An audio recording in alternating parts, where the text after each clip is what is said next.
think it's one of those properties that's a real unicorn. In Brisbane, there's only a finite amount of riverfront homes. And then you take into account that this actually faces north, which is a perfect orientation. And then on top of that, it's 100% flood free. So it's never flooded and very, very unlikely that it ever would. And if it did, we'd all be in trouble. It's a really interesting home, and I think on first view, you would be hard pressed to really nail what the styling is.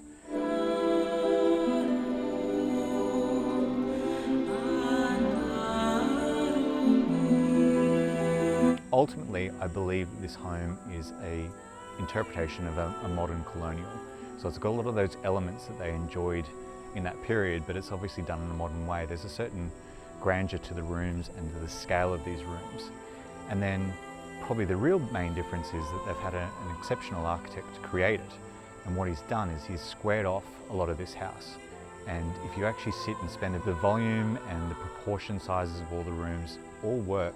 They're a very human scale, but they've also got a certain grandeur about them. It's funny, people get wedded to a certain style of architecture, whether it be neoclassical, whether it be Hamptons, whether it be modernist, whether it be contemporary.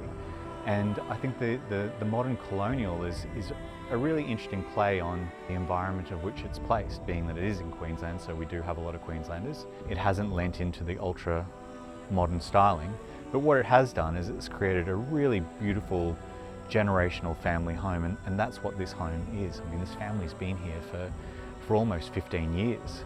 So you've got a home that everyone's grown up in, memories have been created, a life has been created, and they're willing to pass that on. So whoever gets this home is going to get, one of those generational assets where they grow into it and they create lifelong memories.